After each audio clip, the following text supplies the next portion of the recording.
What is up, NFL fans, and welcome back to another episode of the NFL Whip Round. I'm Jeff Hartman, joined as always by Coach KT Smith. This is the calm before the storm that is Super Bowl 59 coming up in New Orleans between the Eagles and the Chiefs, as well as the upcoming new league year in March.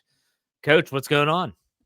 Nothing, man. This is Super Bowl week, and I know you are excited as a Chiefs-Eagles Super Bowl being rebooted from 2 years ago. I'm not that excited. We said before we hit record, our buddy Pez from Pez's Picks, I do that podcast with him once a week. He's obviously a diehard Eagles fan in South Jersey. There's a lot of them there. And he's going to be unbearable if they win. So I'm not looking forward to that. And I'm also not looking forward to the Chiefs win because I just don't want to hear about that story anymore. But nonetheless, we're here to talk about all the NFL news as it pertains to getting ready for the Super Bowl. But let's pump the brakes on the Super Bowl talk. We'll get there. Let's start off with, I mean, hell, everyone's talking about this. The Pro Bowl games. I mean, what an event. This is so great. It took place this past Sunday. They had events from Thursday to Sunday. In lieu of an actual game, the NFL features a flag football game and a bunch of skills contests. Did you watch any of it? And is there any particular event in which you were interested? Coach, I'll let you go first. I watched about 12 seconds of the flag football contest. I saw Russell Wilson of the Steelers, well, probably formerly of the Steelers, complete a pass over the middle to Jamar Chase. Yeah. And immediately somebody put on Twitter, hey, look, Russ can throw over the middle. I think that was me. Was that you? And okay, so, and then I turned it off. I got to see him jump into the foam pit. Yeah. And then I turned it off. I get why they scrapped the Pro Bowl. I get it. I would not have wanted to play in that game as an NFL player. And I think what they're doing in lieu of it is creative and fun. And if you're a fan, if you're like a younger person, and especially as a live event, and you want to show up and see these guys, great. But as a grown man, I have zero interest in watching a flag football contest and these guys, running three-legged races or whatever the hell they're doing. So in terms of minutes watched, so I'm not going to count like clips like you mentioned on Twitter, which I did see a couple. I watched 0 seconds of this, 0. And I've said this on my Steelers podcast, and I'll say it here. The National Football League, they know how to make an event something. Like they've turned the draft into a giant spectacle. It used to be a footnote in the newspaper. Oh, your favorite team selected these players. You're like, oh, they got some new players. And then the schedule used to just show up like with a refrigerator magnet. Oh, here's your schedule. It's all an event now. But they cannot figure out the Pro Bowl. It's like the lone black eye for the NFL. Like they just can't figure it out. They're trying. I'll give them credit. They're trying. They're not just still pumping out the same product thinking that, well, it's just going to be different. I think they need to scrap the football altogether. Just don't even play flag football because who cares? We're watching Russell Wilson get sacked in flag football. It's like watching the last 5 games of the regular season anyways. So for me, I look at it and I say, they're going in the right direction, but go all the way in. Like do it 100%. So no flag football. Bring back the quarterbacks with the blue chalk on them, throwing at targets. The old quarterback challenge. That's what I'd love to see that more. I remember watching Joey Porter Sr. bench pressing 225, like 35 reps, like some incredible amount. It was just a skills showcase.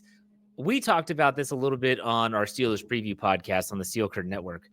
And someone said, let's see them do other sports, like have a long drive competition or get guys that like to golf and do a scramble, just be different. Like, I feel like if they're going to leave the football game, they got to go all the way out, like just really leave that realm. But I got to be honest, I'm probably not watching that either. So I don't know what to say. I mean, I'm older than you, so I don't know if you remember this, but back in the day, they used to have a show that ABC would air they called the Superstars. I've seen clips of this. I did not see it live, but I've seen reruns of this. It was cool, man. They would take athletes from all different sports. You'd have like Walter Payton from the NFL, and then you'd have like Darryl Strawberry from Major League Baseball, and you'd have a runner and a golfer, and then they put them in a bunch of different skills contests, right? And it would be all different things. There'd be like a sprint, there'd be a tug of war, there'd be archery, there'd be bowling. and it was actually kind of cool. I loved the quarterback competition you're referencing when you'd have the moving targets and things like that. So I think, yeah, if the NFL is going to go in this direction, then they could get really creative with it and just make it fun. I think that's probably the better move. Because honestly, like Cam Hayward of the Steelers tweeted out during the game yesterday, bring back the Pro Bowl game so I can at least do something. Because on 7-on-7, he's not doing anything. Right. He's sitting on the sideline as a Pro Bowler, which not that he probably wants to, but it's just he's not doing anything. I saw a clip from that event, the show that you talked about. It was the 70s Steelers in a track and field event. They did a 4x4, so 400-meter relay. And it was amazing. And then I saw the Steelers of the 70s versus the Cowboys of the 70s it was a swim meet. They actually had to swim a length of the pool.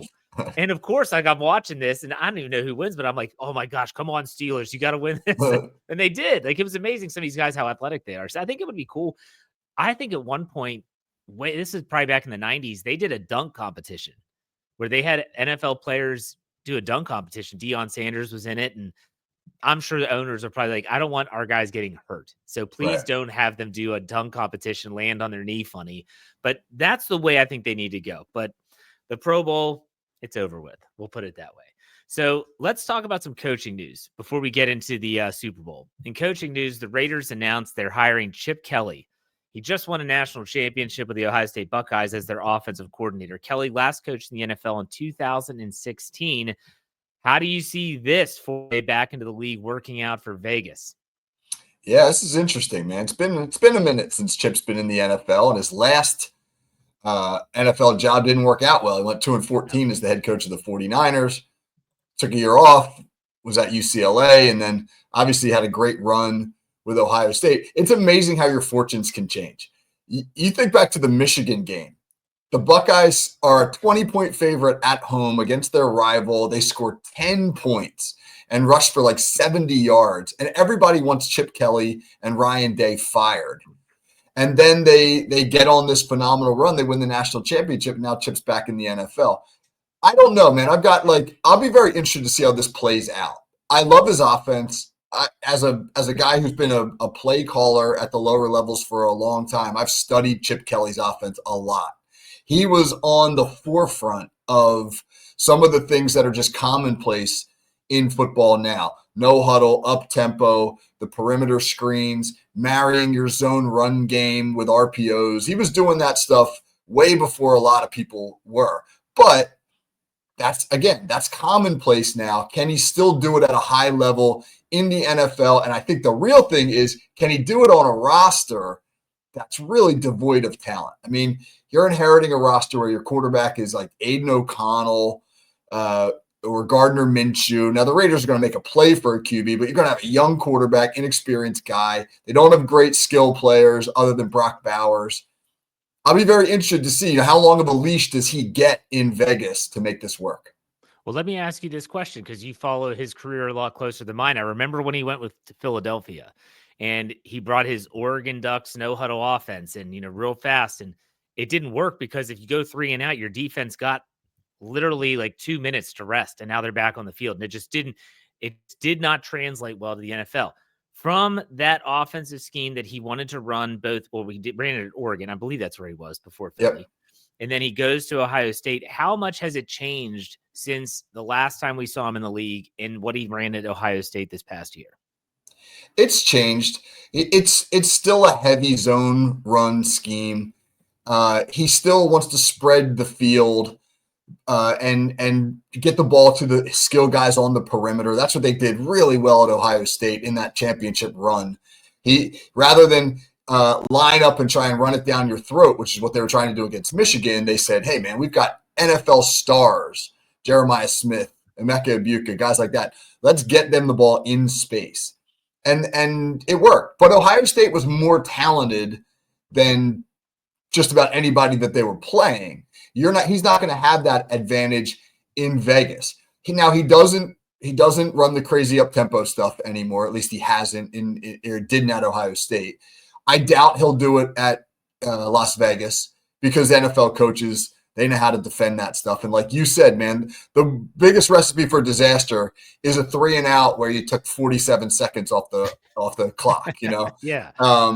So he's going to be playing in Vegas for Pete Carroll, who's a guy, obviously with a ton of experience himself, who's going to recognize that when you don't have when you're not built for this, which the Raiders won't be out of the gate, then let's not try and jam that square peg into the round hole.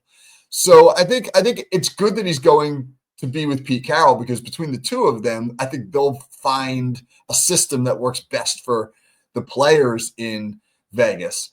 But I think that system will be heavily reliant upon getting the ball out of the quarterback's hand to the perimeter. I don't know if they've got those guys to excel right away.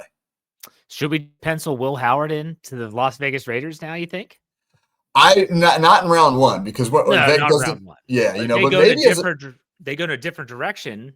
It could maybe be a day 2 pick. Yeah, sure. A day 2 pick, or a trade down, maybe late round 1 pick, something like that. But obviously he had a lot of success running Chip's offense. It's crazy how you see these guys who just, it's a crash and burn scenario in the National Football League. And I think Chip Kelly's tenure in the NFL was exactly that, crash and burn. He gets another chance. And then some people never get another chance. I mean, it's insane. But let's go on. More coaching news. The New Orleans Saints, they have not made a hire yet for their head coach. I think they're the last team. And it seems like they're waiting out Philadelphia Eagles offensive coordinator Kellen Moore to be their next coach. Now, Moore, he'll be coaching in the Super Bowl on Sunday. Do you like the move of Moore going to the Saints? And do you think the process of interviewing for the Saints job could compromise his preparation for the Super Bowl? This is the latter part of that question could be true for a number of years, where coordinators were tabbed to specific teams after the Super Bowl. What do you think about that? Well, this is a sore spot for Eagles fans, because they went through this 2 years ago when Jonathan Gannon, their defensive coordinator, had essentially come to an agreement to go become the head coach at Arizona. And then Philadelphia's defense did not play, by any stretch of the imagination, its best game in that Super Bowl. And a lot of people felt like Gannon had his eye on the Arizona job and wasn't focused on the Super Bowl. Now, I had Shane Haff from the Eagles Pin and Pull podcast here at FFSN on my call sheet show on Monday, and he did not believe that Jonathan Gannon's unit, that their performance was compromised, that he just believed that Jonathan Gannon was who he was and Andy Reid had him figured out, and that was the issue. So it'll be interesting to see how that offense performs in the Super Bowl, Kellen Moore's offense, because ultimately, if they don't play their best game, that the criticism will come raining down. I think this is a slippery slope, man. Kellen Moore's at the pinnacle of his profession right now. So obviously he wants to win the Super Bowl desperately. I can't imagine his preparation being compromised, but at the same time, everybody at that level tells you, unless you have a singular focus, you're going to lose an advantage. And when you're going up against Steve Spagnuolo, one of the best defensive coordinators in the NFL, you better have that singular focus. So I'm trying to compare this to maybe something else. It would be like anyone that's potentially looking at a advancement in their career, whether it's with their current company or another one. They still have to do their job before they ever get that promotion. But you can't say that even when you're doing your current job, that you're not thinking about that potential promotion, that you're not thinking about, man, what would it be like to be the head coach? If I was the head coach of the Saints, and maybe behind closed doors, the Saints already said, you're our guy, and we're just waiting. And then once the Super Bowl's done, win, lose, or draw, you're our guy. Hell, is he on the phone talking about who he's going to make his staff? Yeah. You got to find your coordinators. Yeah. So I can't think in my brain logically that this wouldn't impact his preparation. He's still going to attend the meetings. He's still going to get his team together. He's still going to trying to win the Super Bowl, but you're going to be distracted. You're going to be distracted. Now, I could even say that when I was at the last year of my teaching career, when I was potentially going to take over the job, but my current job was Fans First Sports Network, that I wasn't distracted in my teaching career because I was thinking more about what would this look like? What is this going to be for my day-to-day? How is this going to impact my life and my family's life? I did my job. Did I do it to the best of my ability? Probably not. Coach, you're a guy that's an X's and O's. You've been a football coach and you've gone from OC to head coach. What do you think about that? First of all, I can't believe you shafted the good taxpayers of the state of Maryland like that, Jeff. Come on. I thought about 10 seconds about staying, and then I left. No, I think it's tough to serve two masters. I really do. And I can tell you the same. I can tell you the same that as somebody who, my goodness, for a little while there, I was pretty much doing 3 full-time jobs at teaching at FFSN as a head coach of a program. And I'd spread myself too thin. And one of the reasons that I made a move was because I recognized I was not going to be able to do all of those things to the best of my ability. And I needed to take something off my plate. So I think Kellen Moore is, yes, he's walking a fine line right now. And if this doesn't go well for the Eagles, there's going to be a ton of criticism. But also good for him because, 100%. Here's a guy that, I remember when he was quarterback, I think at Boise State, and he was a backup around the league for a few years. And then he started getting into coaching. And after Dallas, it looked like, what's going to be in store for him. And he's going to turn this into a head coaching opportunity. So good for him. We'll see what happens post Super Bowl with the Saints and how that plays out. Let's go to our next one. Let's talk about the Super Bowl. The big game is on Sunday. 2 of the deepest rosters in the NFL will go head to head between the Chiefs and the Eagles. And there's stars on both sides of the football. Both teams are extremely well coached. Give me one matchup you're looking forward to seeing in this Super Bowl.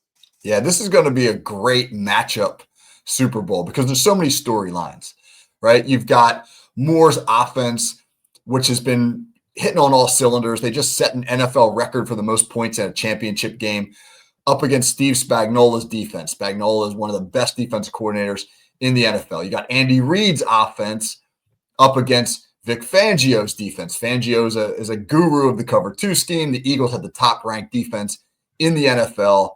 I think for me, that's the matchup I'm really interested in. Even though Kansas City's offense hasn't been what it was a few years ago, they're just so good at finding your weakness. And they are the best RPO team in the NFL. I mean, RPOs, run pass options, which give the quarterback the opportunity to hand the ball off or throw it on a given play. They feast on zone coverages. Because what they're really good at doing is they're good at isolating a defender. Lots of times it's a linebacker, and making that guy play both the run and the pass. And if he does one, well, then the quarterback pulls the ball and throws in the area he voided, or if he does the other, he hands the ball off, etc. And the Chiefs are so good at that, and the Eagles are so zone heavy that I wonder if this is going to force Vic Fangio to come out of his comfort zone a little bit and say, hey, I got to get out of some of this zone and play a little bit more man. How will the Eagles? I think we know how the Chiefs are going to attack Philly's offense. I think they're going to drop a safety to defend the run and say, beat us on the outside with A.J. Brown and Devonta Smith and Jalen Hurts throwing the ball. I don't know how Philly's going to defend Patrick Mahomes in the Chiefs RPO game. That'll be an interesting matchup. Now, from a layman's perspective, and I'm not an X's and O's guy. I never claimed to be, never will say that. Coach, you've forgotten more about football than I'll ever know. So I will say this. I think that the Eagles match up very well with the Chiefs, at least on paper. And you brought up the zone concepts. And again, that's not, layman here. All right. So in my perspective, I want to see if Jalen Hurts can do it. Can he and A.J. Brown and Devontae Smith, and let's not forget Dallas Goedert, can they actually say, you know what? You want to stop Saquon Barkley? We're going to burn you through the air. I'm really curious to see if he has that in his bag, because we all remember the last time these two teams played. It wasn't a great game. It wasn't a horrible game either.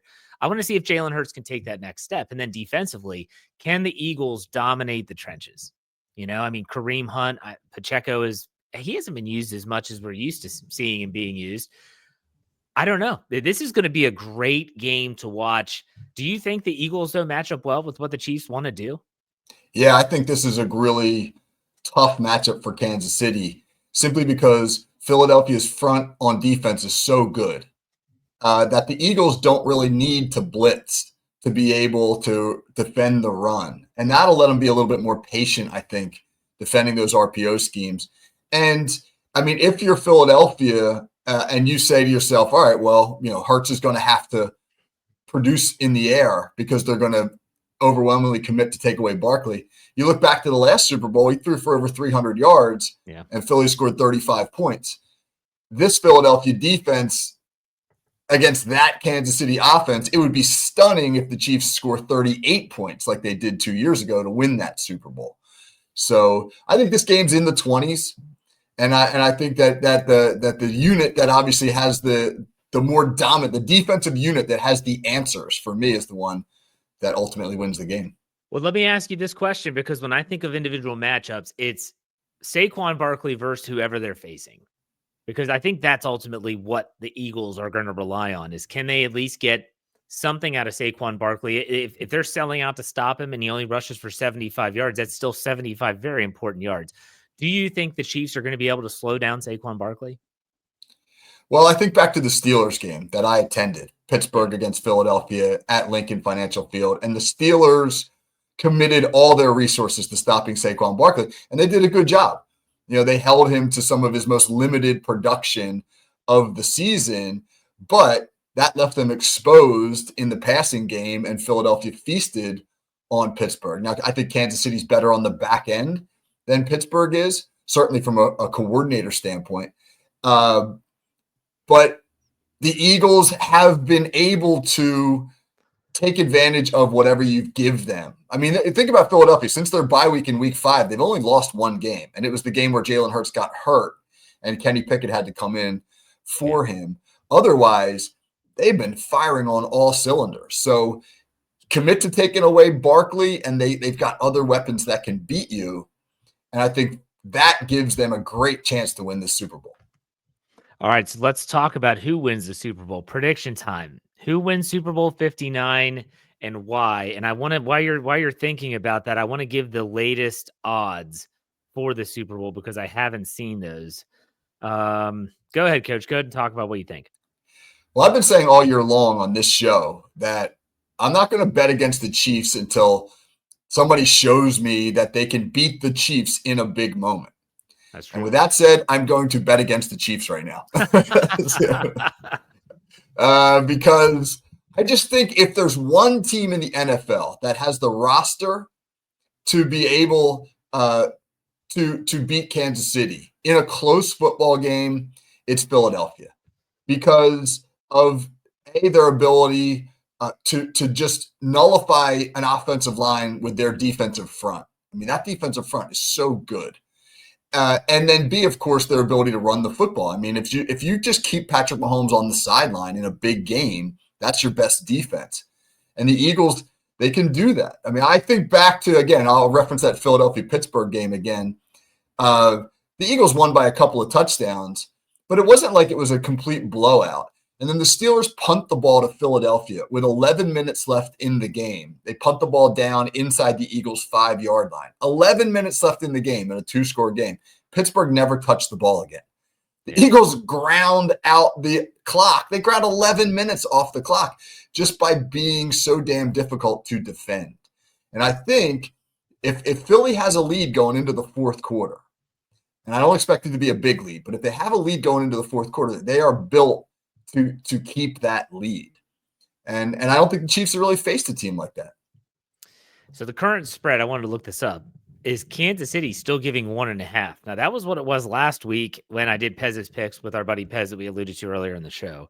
And he could have swore that he thought this was going to move more to like a pick'em game. But it seems to have held steady at Kansas City giving 1.5 and a total of 48.5. Coach, would you take the over or the under in this game? Man, Vegas is so good at what they do because that's such a hard call. So what is 48.5 points realistically? Well, that's like a 27-21 game, right, something in that neighborhood. And you just kind of feel like it's going to fall right in that range. I don't know. Philadelphia just put 55 up in the or whatever it was in the NFC Championship game, and the Chiefs scored 38. In the last time that these two teams faced each other in the Super Bowl, there were 73 points scored in that one. Although these two teams played in the 2023 regular season, and it was a 21-17 game. And that's sort of that and just how good these defenses are. If I had to bet, I would lean towards the under. Okay. So Kansas City's giving points. I'm definitely taking the Eagles here. And I'll take them on the line to get plus odds at plus 107 if we're doing, and this isn't Pez's picks, but if I'm doing it that way. So I would take the Eagles. And I'm going to lean to the over, though. My only question is, how slow is the start going to be? We've seen this every year in the Super Bowl. The first quarter is always just kind of everyone's feeling each other out because you've had 2 weeks to prepare. And it's kind of like, let's just play it safe. You see a lot of 3 and outs. Very rarely do we see a high flying first quarter in the Super Bowl. So if the first quarter isn't just 0-0 or 3-3 or whatever that the case is, I think this is going to be an over. I think eventually these teams are going to let it loose and they're going to start to push the ball down the field. And I like the Eagles playmakers in that regard more than I do the Chiefs. The Chiefs have Hollywood Brown. They've got Xavier Worthy. They've got Travis Kelce. But I like A.J. Brown, Devontae Smith, and Goddard a lot more than I do those Chiefs weapons. The question is, I like Patrick Mahomes more than I do Jalen Hurts. So that's where it's kind of like offsetting itself. But I'll take the Eagles. I'll take them on the money line, but I'm taking the over here. This is crazy. Now, I do want to say this, Coach. Fox has this game, and that means we're going to hear Tom Brady on the call again. He's had a whole season. What's your take on Tom Brady as the announcer? He's fine. I don't love him. I didn't hate him. I'm neutral on most announcers. They don't really affect my enjoyment of the game too much unless they're completely annoying, or they try to become the game. They try to make it more about them, or they're like so blatantly in the bag for one team or the other. Well, is there an announcer that would be annoying that you don't like? Can you think of one? I don't love Chris Collinsworth only because his voice is whiny. Yeah, I get tired of hearing it. I can't think again, man. Right now, there's no announcer that really bothers me. Okay. I think Brady is, because he's Tom Brady, he's just going to get better at this as he goes. I think the personality, knowing that it's Tom Brady, as Steelers fans, maybe it can be a little annoying just because he beat the Steelers all the damn time, and you just got so sick of losing to him that you don't want to be reminded of that. Yes. But for me, it's not going to impact my enjoyment of the game one way or the other. My arch nemesis from an announcer standpoint was always Phil Simms. I hated Phil Simms so much because he always seemed to root against the Steelers, and he would always it was a very one-sided view of the game. Instead of just calling it straight up, he was always siding with a team, and it almost felt like he was maybe it was just me in my own head, but I hated Phil Simms. Couldn't stand him. But Tony Romo's shtick has gotten old. I think Tom Brady's gotten better as the year has progressed. First portion of the year, he was stumbling over his words. Some people say he talks too much, but I'm going to listen to what the guy that's won 6 Super Bowls has to say about the game of football. So I don't mind him too much. But all right, let's finish this up with a little player profile. You want to talk about Scott Norwood? Why the hell do we want to talk about Scott Norwood? You know why? Because he died. I don't know. No, Scott Norwood's alive and well. Well, maybe not well, but he's alive. But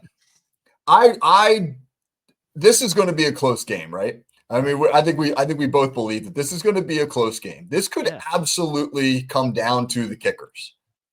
And you got Jake Elliott, who's not had his best year in Philadelphia. Awful. You got Harrison Butker, who is a good kicker, but did not endear himself to a lot of Americans with some of the comments that he made before the season.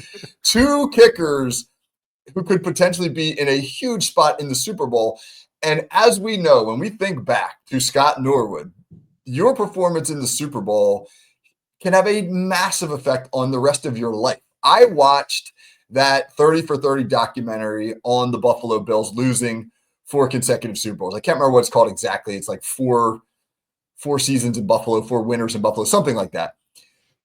Scott Norwood, to his credit, sits down and is interviewed about that missed kick at the end of the first of those 4 Super Bowls against the New York Giants. For those who don't remember, Bills are losing 20-19, 8 seconds left. Norwood comes on for a 47-yard field goal that's going to give the Bills the victory, and he misses it wide right. That is a damaged man. That man has been haunted by that his entire life.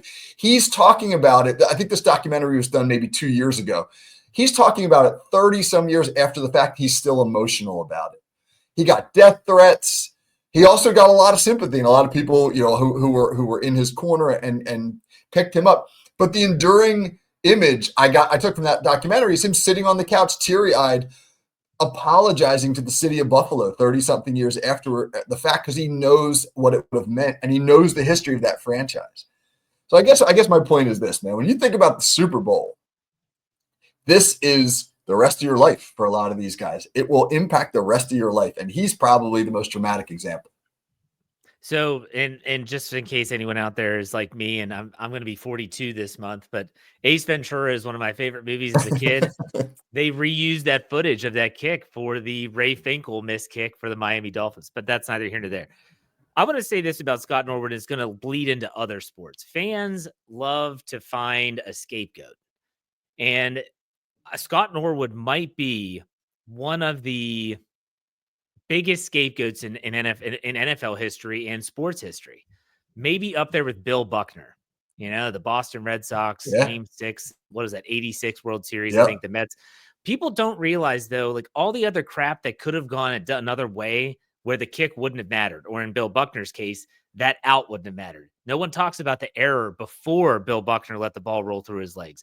No one talks about the fact there was a whole other game after that for the Mets to win the World Series. It wasn't the game-clinching play, but everyone wants to singularly point at one guy, at one player in a team sport. It's really unfair.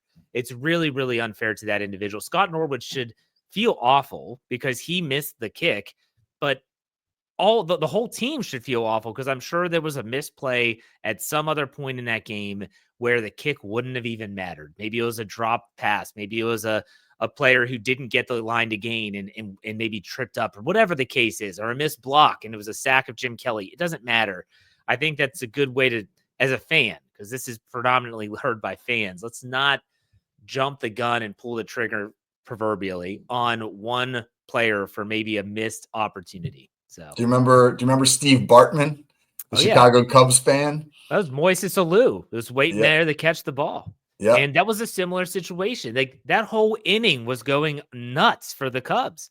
And then it was just one. That guy basically is like in witness protection. Yeah. Yep. Exactly. It's insane. I mean, I love the Steelers, but I'm never going to threaten someone's life because a play doesn't work out the way that I would hope. So sometimes fan does stand for fanatic, and we got to remind ourselves that. But Coach, I'll give you an opportunity to plug what you're doing with the Call Sheet Daily. How's that been going? Oh, it's been going great, man. I mentioned Shane Half was on Monday. Tuesday's conversation is really interesting. There are several school districts in southern New Jersey, just outside of Philadelphia, that have scheduled delayed openings for Monday. Nice. And that is, and I got a city councilman of one of those districts coming on the show to talk about it. The interesting thing is huge backlash from the community. Really? A lot of people in town, this is what our tax dollars are going for, blah, blah, blah. Oh, my God. And so the bigger conversation will be, we're talking about that, but the bigger conversation will be about, like, do we need to move to, like, basically making the Super Bowl a holiday or rethinking when we scheduled the Super Bowl? It's an interesting conversation.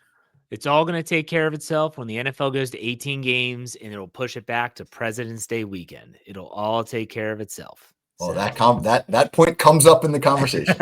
I do want to tell everyone, in case you've never listened to Coach's podcast, go check out last week's podcast. I think it was Tuesday, where you had the official on, the guy who is a referee. Leon Daniels, yeah. Very insightful stuff that you never hear from an official's perspective. I thought it was fantastic. Go back and check it out for sure. But all right, Coach, great show as always. We'll talk next week. We'll be talking post-Super Bowl and how everything played out. In the meantime, enjoy it, and we'll talk next week.